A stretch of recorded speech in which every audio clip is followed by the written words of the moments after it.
Hi friends, this is your pal Scott Garibay, and today we are going to talk about Echohawk's brilliant D&D analytics. He did these 3 articles where he counted the number of products, the number of pages, and the cost to buy each distinct new, not reprint, product that Dungeons & Dragons has made for every single edition. And today I wanted to talk about the types of products that Dungeons & Dragons made. So first of all, we're really cutting a lot of the miscellaneous out. We're just counting 4 different types of products that you would get adventures in, that you would get settings in, that you would get core rulebooks in. And there were 4 types that Echohawk counted. And as far as carrying D&D canon, these are primary sources. They're not the only sources. They're not even the only primary sources, but they are the key sources, right? This was generally how D&D canon was brought forward. And what I want to do, and so I don't have the exact numbers of, how many were in each bucket, because it's all like by year, and that'd be a little bit difficult to get. It might be in the data, but I do know the order, okay? What did we have the most of, and what did we have the least of? And I want to talk through the 4 categories. So the categories are folios. These were like 32 to 64 page, like just little, almost like a pamphlet, right? And you don't want to say a book because there were these soft covers and they were actual books with soft covers, right? So they called them folios. And these were modules, right? These were modules, and these generally only came out with OD&D, actually not even OD&D. OD&D was mostly a box set. These came out with first edition AD&D and second edition AD&D, and that's it. So these ran, and these were pretty much gone by the mid 90s after, and so these folios, they are the number one type. That there were more of these printed than any other types of products. And one of the reasons why was they were really short. They were like 32 pages long to 64 pages long. You could blow them out. And they were generally, it was an adventure, right? You were getting one adventure set in this type of book. And I think their only real page numbers were like as low as maybe 24 pages, as high as 64 pages, right? And some of them were like 32, right? So it was right in there. Actually they were 32 or 64 pages. They were very floppy, flimsy. They didn't fall apart, but it was like you were buying a magazine article, right? And I don't think I ever bought a single one of these. I don't own one now, right? I don't own a single one of these. And the closest you would come today is the type of booklets you find in starter sets. That is equivalent, right? But we now count those under starter sets.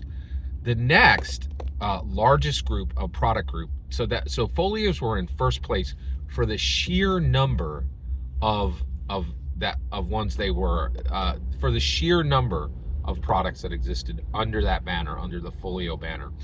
Next were soft covers. These are exactly the same size as a hardcover, in height and in width going into the bookshelf, but they were only 124 pages. Maybe they were between like as low as 96 pages and then capping out at maybe 150, maybe 180, right? So these were soft cover books. These were pretty big. We got quite a few of these. We started getting these with 2E AD&D, and then we also started getting, we got quite a bit of these for 2E AD&D. These pretty much, and actually we did get more of these with 3rd edition. These were gone by 4th edition. By 4th edition, they weren't doing them anymore, and they don't do them now. And so before we move on to the last 2 categories, folios and soft covers are completely gone today. They don't get printed. We don't even use them. They're not a category that's used today. And frankly, I'll tell you right now, I don't miss it. I think it's very good that we've simplified how you buy Dungeons & Dragons today. So how do you draw, and by the way, those soft covers, they were just like, they're about 90-80% of the same number as folios. So folios were like 10 or 20% higher in their count, okay? And then after that, we're talking just soft covers, okay? And then soft covers are the third highest grouping. Next is hardcover books. Now this is my collection. I have quite a few of these. I've hardback books from every single edition of Dungeons and Dragons except OD&D. They didn't make that they didn't even exist. It wasn't a thing, right?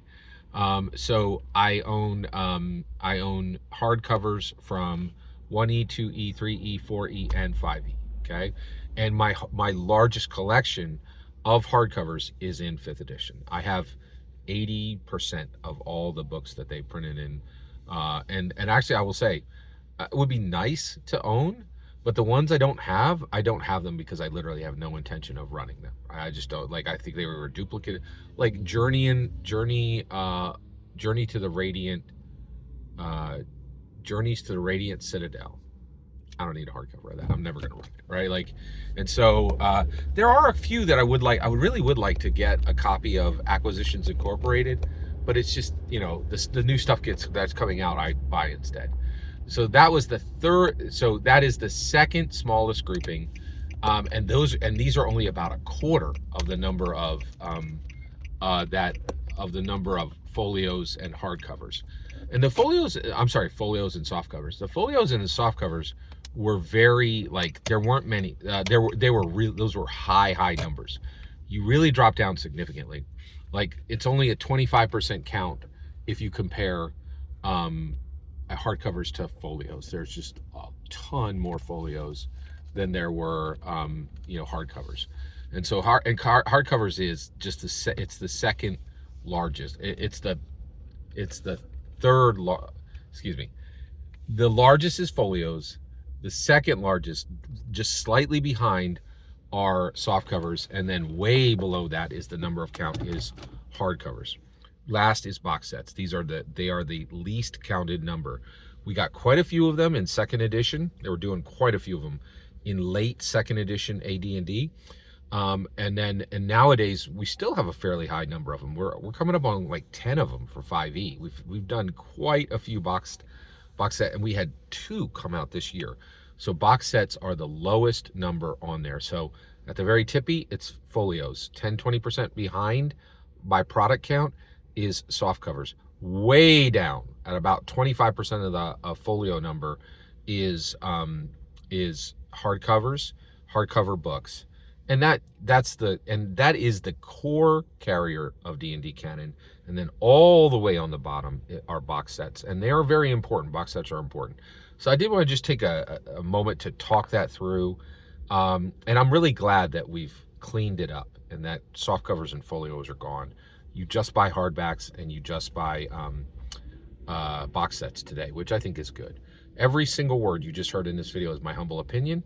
Nothing more, nothing less. The important part is when I get to hear your humble opinion, when you get in the comments and send your traffic. Please consider liking and subscribing, and have a fetch millennium.